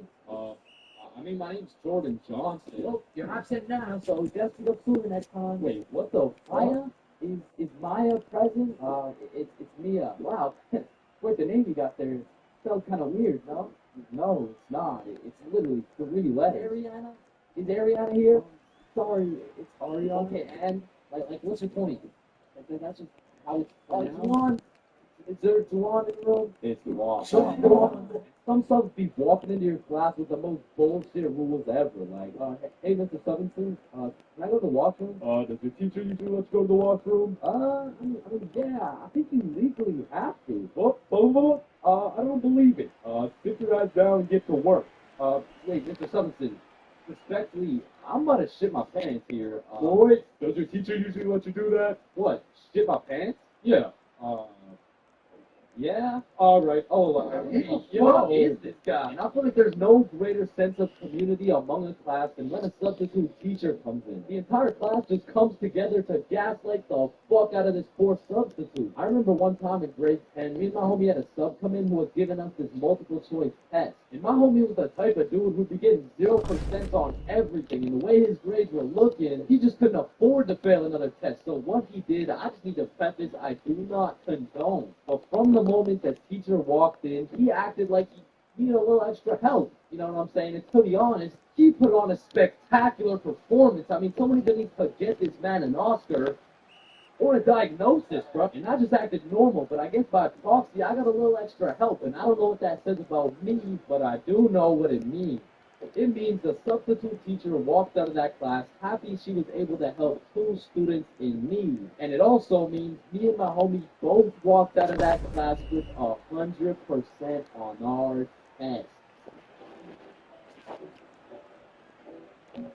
Listen, bro, in this world, there's levels to clout. You could get yourself some Instagram followers, you could stack up a few bands. You could even be famous, but there's only one spot in life that is superior. I'll tackle him though. What? So glorious and sought after that they are idolized like no other. It's me. I've got the infinite money glitch. Come on, Jimmy. You know it's me. I need a max win. Man, shut the fuck up, Drizzy. I'm literally Kanye West. Nah, but I'm the top of G. Alright, little bro, let's go band for band then. It's me. When I'm the fastest kid in my school. Bro, I don't know who decided speed would be the deciding factor for who's the king of the school, but all I'm gonna say is that motherfucker's the GOAT, bro, because I was the fastest kid in my school. I was clapping everyone in races, I was breaking track records, and I had all the 9-year-old baddies, man. I wish I could still pull like that. Alright, it's just a miscommunication, you know, like when I say 9-year-old baddies, I didn't mean like... Take it to the judge, buddy. And because I peaked in elementary school, come with me and we'll take a look back at some of the first years of our lives and maybe some of the best, am I right? Kindergarten. Coming into kindergarten, kids were either excited or terrified as fuck for their first day. I mean, I would be pretty fucking pissed too if I knew this was the beginning of me being locked up every day for 13 years. But kindergarten was funny as hell because these kids had no clue what was right and wrong, so they'd be saying the most outrageous shit for no reason at all, bro. Hey, buddy with the hat, can you pass me the skin color crayon?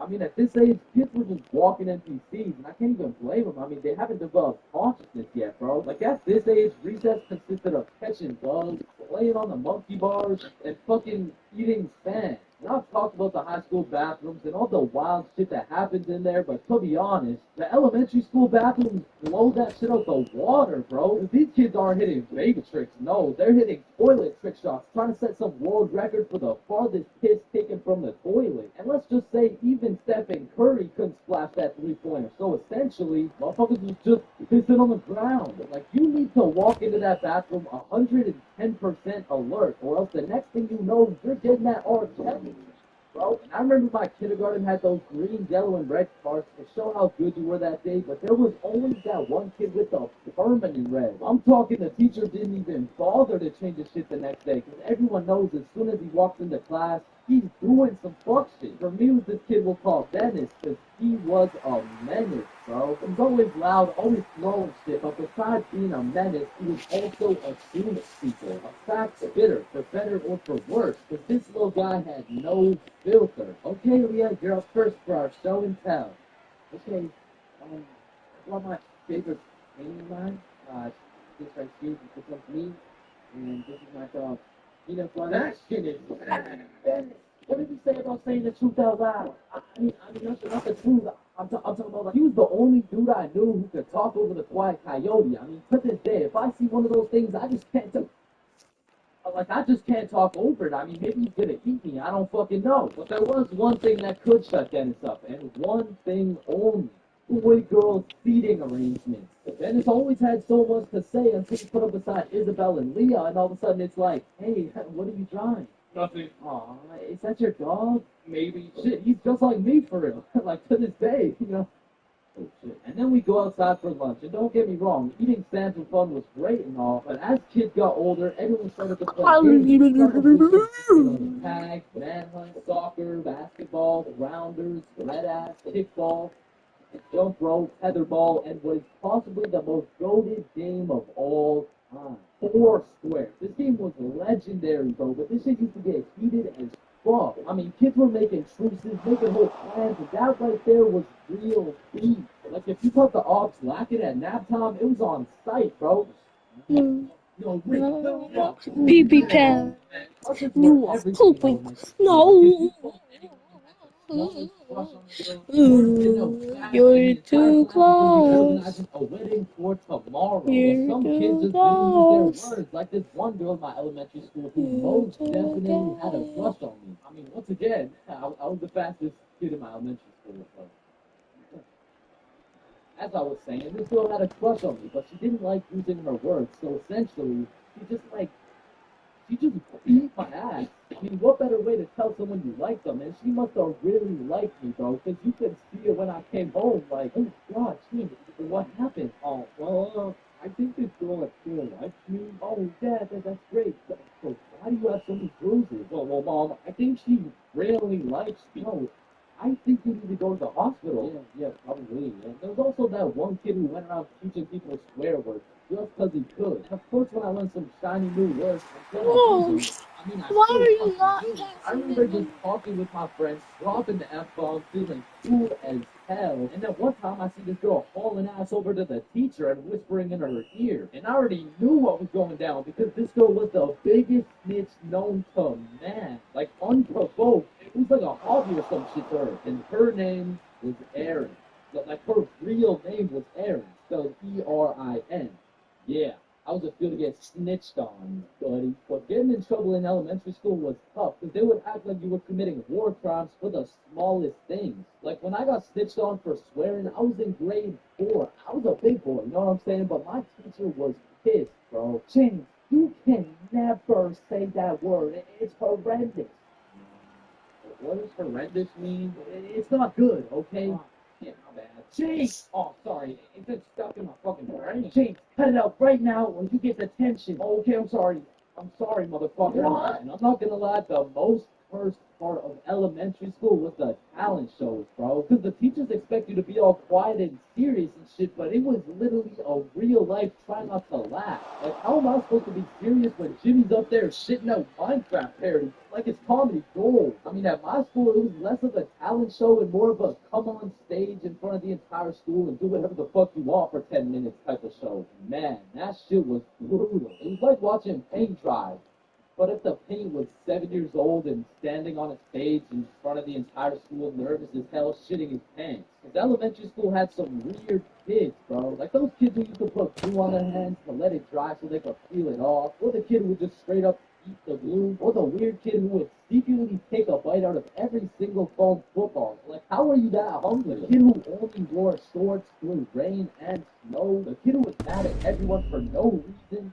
The kid who wouldn't stop yapping. The kid who always had to flex how strong their dad is. My dad is so much stronger than yours. He can beat up your dad with his pinky finger. He can bench press 625 pounds. Wait, what even is that? You know what a bench press is? No. What the fuck is a dad? Dad. The kid who thought he was Albert Dad. Einstein, the snitch. I got to Aaron, level 70. stick man, I got to level 70. Bro, you won't believe what I just You wanna did. play? What'd you do? I just Huh? put my juice box in the recycling.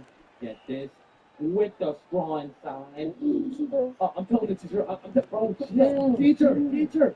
Jackson, yeah, can I go to the bathroom? The teacher's pet named Aaron. Huh? And of course, Just the now. fastest kid in the school. You know what I'm saying? That was me. Let's go it again. I was the fastest kid in my. I'm not gonna lie. I think everybody wants to be cool. Like being cool is just like it's just cool, bro. Like, there's nothing like it. I know some of y'all are thinking, change. With all due respect, bro, how do you know what it's like to be cool? And my answer to that is just look at me, bro. I fucking don't, okay? But I do know someone who is cool. He's a certified cool guy, and his name is Bob. And what makes Bob so cool? Is it the sunglasses? Is it the sexy ass face? No. Tell him the answer, Bob. He doesn't talk. The answer is Bob doesn't talk. And a crucial role in being cool is the element of mystery. Now it's interesting because if we take a look at Jake over here, Jake doesn't talk either, and I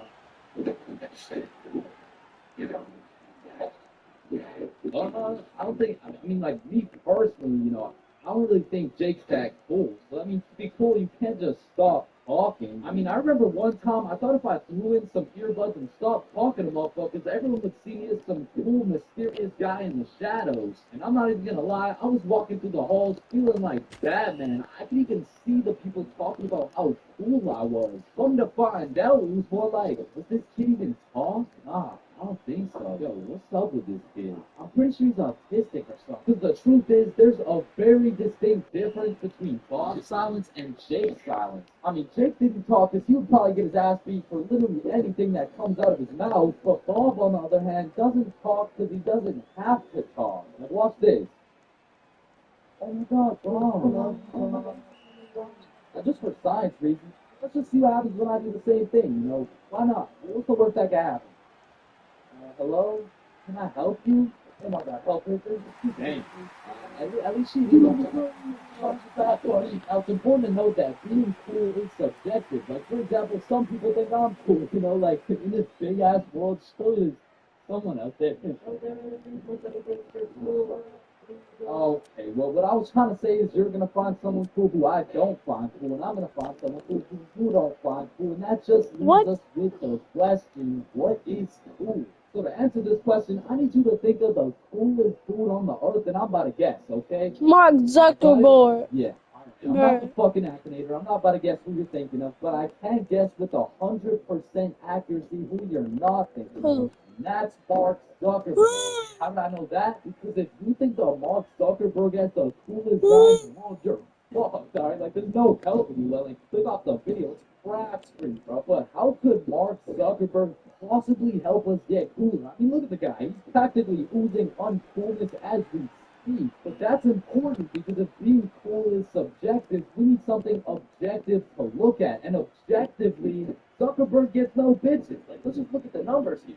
I mean, this guy's the CEO of Meta, but he's also the CEO of being a uncool wizard nerd guy. And if there's one thing I've learned in my studies of coolness, it's the art of minding your own goddamn business, okay? Like, let's compare George to Bob. Let's just say both aced the math test. Hey, Change, what'd you get on the test? Well, I got like a 65%. Oh, that's pretty good for you. That's good for you, yeah. I actually got 100% plus the bonus question. Oh, wow. Nice, bro.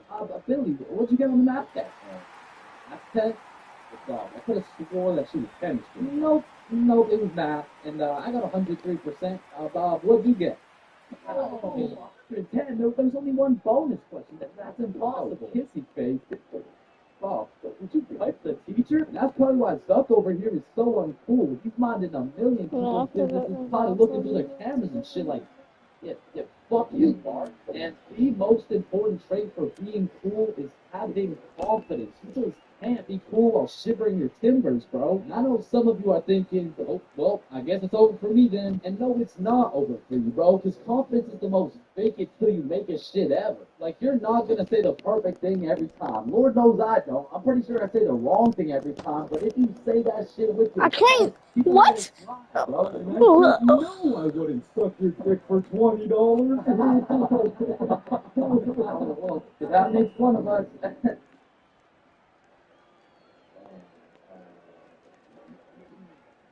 Whoa, that makes one of us. Now that's the type of confidence that's gonna take you from a level 1 crook to a level 100 mafia boss. And with that power comes responsibility. Some people become a level 100 mafia boss and start picking on other people because it makes them feel powerful. But a cool guy doesn't yearn for power. He yearns for what do you yearn for, huh? Damn, he's so cool. Now, being cool comes along with being calm and collected. Like, if someone walked up to you trying to fight and you started running away screaming for your life, I don't think anyone's looking at you like, man, that's one cool-ass motherfucker, bro. Yeah, bro, the way you hit that high note was cool as hell. Shit, maybe I could be like him someday. Now, I'm not saying you gotta go all Jackie Chan on the guy, but you do gotta stay calm and think logically. Like, let's see how cool you are. What would you do in this situation? Beat him up. Hey, strike first, strike hard, no mercy. B, just walk away. C, give him a little kiss on the forehead. Or D, do the stanky leg. And the correct answer is any of the above, bro, because it's not about what you do, it's about how cool you do it. Except maybe the stanky leg one. I don't think anybody can look cool doing the stanky leg. But doing any of the other options, you could look cool as hell. Like, hey, strike first, strike hard. Boom, one punch knockout. That's cool. But if you go first, miss, shit's not cool. B, walking away. You're cool as hell. Unfazed. Unless you get jumped from behind and get your ass beat. Not cool. C, give him a little kiss on the forehead. Assert your dominance. You pretty much just made him your son. But if you miss, well, now you're just kissing a building. Yeah, now even though being cool is all about how you do things, there's a few things that nobody can look cool doing. Like riding a scooter, chasing a bus, taking pictures with an iPad, chasing paper in the wind, using VR, watching a cucumber, waving. You look nerdy as fucking a cupcake, terrific, getting out of a restaurant food, pickleball, and literally anything to do with Starbucks. Hi, can I get a caramel ribbon crunch frappuccino with 2 extra chunks of vanilla and the novel, bro? What? Now let's take it back to the element of mystery for a second, because this is the step that will either have people seeing you as a cool-ass dude, or they'll just assume you're shy, or possibly on the spectrum, bro. Listen, you gotta talk, bro, or else people have nothing to go off of, and they'll start filling in the blanks themselves. Oh, wait, so I gotta talk to be cool? Yo, Chance, what do I say? Whatever the fuck you want, bro. Wait, really? Yeah, bro, the truth is, the key to being cool is being yourself. And I know that shit sounds corny, and it is, but do you think the coolest dudes on earth give a single fuck about what you think? Hell no. They're way too busy being cool, bro. You gotta be like a peach, man. Some people hate peaches, some people love peaches. But at the end of the day, the peach is gonna be a peach. So here, take these sunglasses, and if you haven't heard it today, you're a cool-ass dude, bro.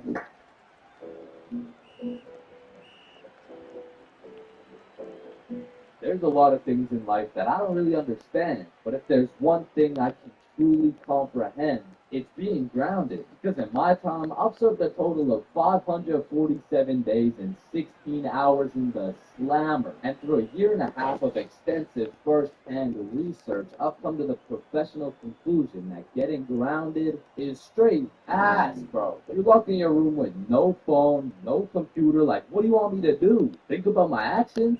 Hell nah. Being grounded had a young me doing the stupidest shit ever, bro. Like, I was popping handstands, hitting my head against the wall, playing with the door stopper thingy. Shit, I got so bored, I even read a few pages of a book like an absolute nerd. And now that I think about it, Percy Jackson and the Battle of the Labyrinth was actually a spectacular read. Now listen, there's only one thing worse than being grounded, and that's being falsely imprisoned for life.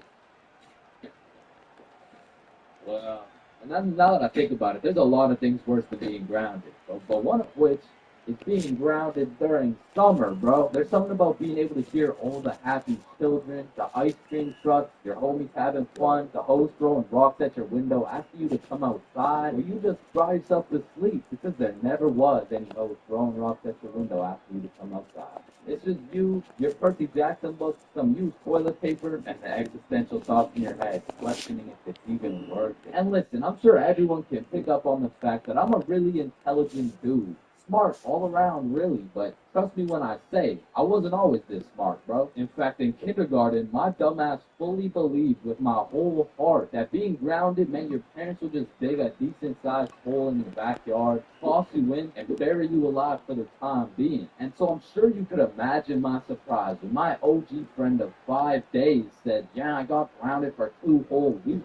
Holy fucking shitballs, dude, are you okay? No, man. It's really hard. I didn't get to touch any of my toys or anything. Damn, how long ago was that, man? Oh, I'm still grounded. No, you're not. Yeah, dude, I'm grounded right now. No, the fuck you're not. And I wouldn't truly find out what being grounded was until 7 years later. I was in grade 7. It was a beautiful sunny summer day at approximately 11 a.m. Me and the boys were freely roaming our city. Little did I know, we wouldn't be free for long. And as the boys and I roamed the city looking for a move, one of Bob's girls calls him up and is like, okay, so my friend Becky's in Hawaii for a few days with her family, and she said I could bring you over. And just like that, Bob could have wrapped it up and claimed some cheeks. But the boy Bob was never one to leave the homies behind. So not only did he convince his girl to let us come, but he went above and beyond. He got his girl to bring some of her friends over too. And now we're hyped because we have now located the move, and quite a marvelous move if I do say so myself. Now keep in mind, all of us knew Becky and had been to Becky's house many times before, but Becky was all the way in Hawaii, so she had no clue about the marvelous move about to take place at her own crib. But regardless, me and the homies walk into Becky's crib, and they low-key got a little get-together in the works. I see Bob's girl, I see Bob's girl's friend, and then I see a mutual friend of mine named Dennis. And he brought his girl. Now, a little backstory about Dennis. Dennis was 2 years older than me, making him in high school, and to be fair, from grade 7 to high school is a colossal difference. Dennis was taller, had a more developed frame, and Dennis even had some facial hair in progress. The amount of facial hair that put my beach buds to shame, and to put it quite simply, Dennis was a menace. But regardless, that's my homie's homie, so I walk up and dap him up, and then everyone heads over to Becky's room. Now keep in mind, Becky had simply invited Bob and Bob's girl to come over, and somehow we ended up being 8 people deep in that joint. So that means technically, the other 6 of us were straight trespassing. So we were all chilling in Becky's room, chopping it up for a good hour and a half, until eventually, people start exploring her house. Now in Becky's room, it was just me, Bob, Bob's girl, and Bob's girl's friend named Lily. And so we're all just talking until I hear someone yell from the room down the hall, "Yo, Chase, get me your right now!" And I don't know exactly what I was expecting to see as I walked into that bathroom, but it was absolutely not seeing Dennis drop a condom filled with water on Billy's head. And of course I laughed, because that's probably gold right there, but it also made me realize, maybe we shouldn't be here dropping condoms on each other's heads. But who's I to tell Dennis what to do? He had facial hair, so he was practically a grown man to my standards. So I just turned around, went back to the room, and continued chilling with Bob. And as we talked, the music progressively got louder, and Dennis progressively became more of a menace. And it had got to the point where the speakers were booming, and Dennis was lobbing condom water balloons off Becky's balcony. And then one time, Dennis either almost hit or just missed Becky's neighbor with one of these condom water balloons. So this grown man looks down at a condom that seems to have fell from the heavens. Then he looks up and sees Dennis scrambling inside the Becky's crib with the speakers blasting music. And then he continued on his way. And we were all just having a fantastic time in Becky's room until we hear the downstairs door swing open. And we all absolutely shit our pants and run onto the balcony. Hey, I just texted the family who lives here, and they said no one is supposed to be in the house. Everyone needs to leave right now, or I'm calling the cops. And that's exactly what we did. No messing around, we were out that hoe. And we all went to Bob's girl's house for an emergency meeting. We were all scared as fuck. And now Bob's girl and Becky are texting, and Becky's like, my parents are pissed. They want to talk to everyone's parents, and they know how many people were there. So we all devised a foolproof plan. Okay, we give Becky our phone numbers, tell it's our parents' phone numbers, and we act super disappointed in our children. We all agreed on this plan, and the emergency meeting was dismissed. And over the next few days, we all got texts from a very unhappy Becky's father. He made sure to specify the amount of condoms that were found in the bathtub. We all responded with some bullshit along the lines of, Hello, Mr. Beckerson. I'm very sorry to hear about the inconsiderate acts of Chains and how he's invaded your home. Rest assured, Chains will feel the wrath of this thick leather belt as it repeatedly beats against his cheek to discipline him for his heinous actions. Thank you for bringing this to my attention. but come to find out, Lily's dumbass responded with some shit like, Dear Mr. Beckerson, thank you for letting me know, but Lily did nothing wrong. She didn't know she wasn't allowed there. Plus, she didn't even make a mess or anything, on God. Put some respect on my daughter's name, period. And just like that, our foolproof plan got fucked. And Becky's father texted each of us saying, You are coming to the house at 3:15 p.m. today, or I'm calling the cops. and shit. Looking back, Becky's father was most definitely bluffing. Like, say I didn't go. What was he gonna tell the cops? 911, what's your emergency? Hey, there was 8 kids who invaded my home 3 days ago. Okay, sir, did they break in? No, no, my daughter gave them the key. Sir, why the fuck are you calling 911? There was condoms in the bathtub. Like I said, I wasn't very smart, and I didn't have the brain capacity to think that far ahead. So everyone shows up to the house, and Becky's father sits us down and makes each of us individually call our parents and explain what we had done. And I went first.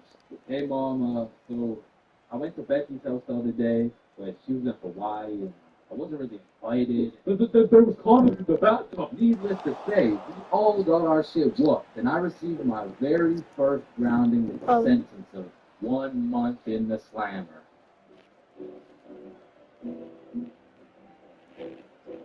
Man, the very moment my stickman lips grazed the tip of that sweet, sweet Zaza, it's wraps for all the food in the fridge, and as soon as that THC tickles my brain, it's GG. The food in my closet is already consumed, bruh. And shit, when I run out of food in the crib, I give my condolences to the local McDonald's workers, cause man, I'm about to have those motherfuckers working overtime. Now listen, man. Shout out to all my big homies out there, but I'm gonna make it clear real quick that I am not one of y'all. In fact, I make sure that I am precisely 64 pixels wide at all times. However, I will say, mentally and in my heart, I am a little bit of an EDC445.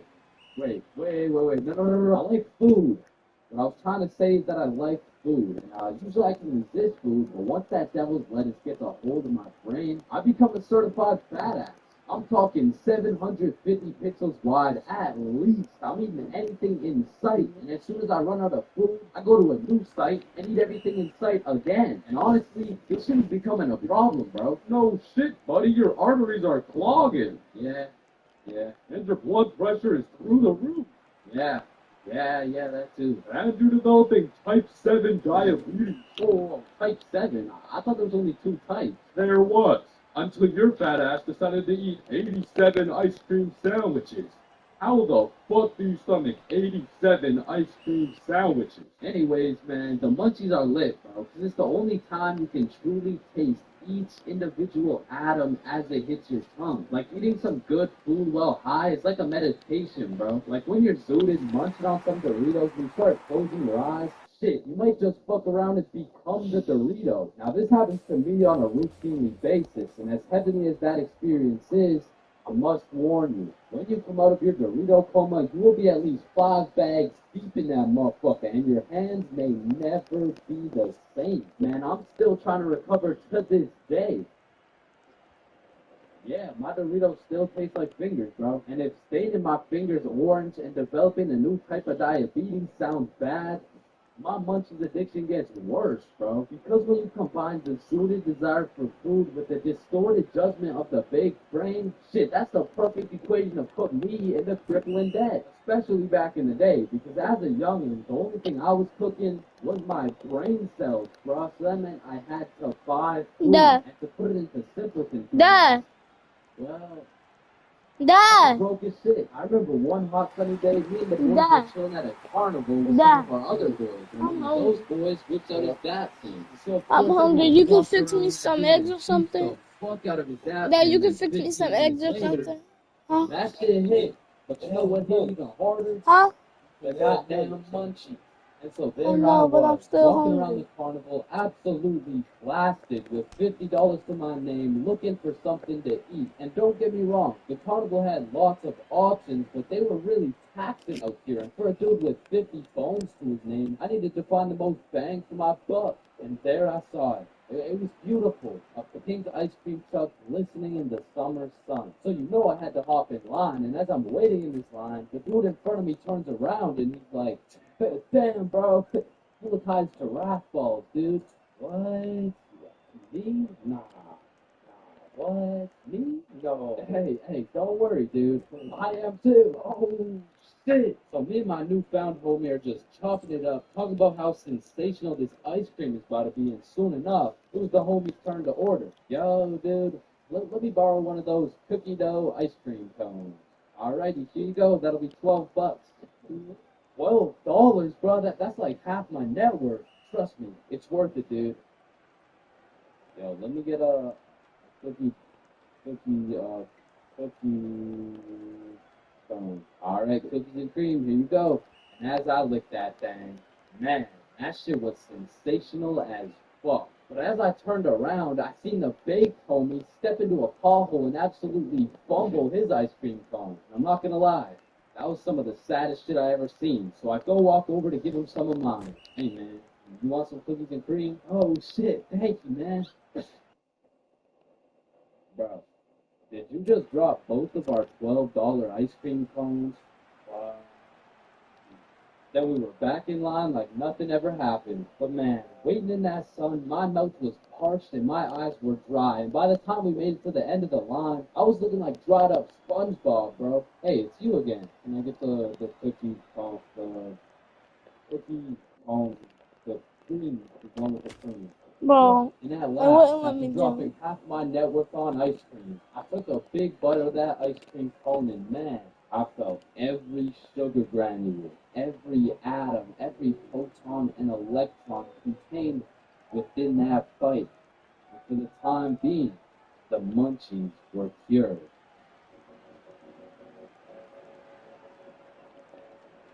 We are currently facing a life-threatening epidemic that is threatening the lives of many teens around the world. Oh, what's that? Yeah. Oh, okay. It has been brought to my attention that there's a new strain legend that is affecting more teens like all formaldehyde.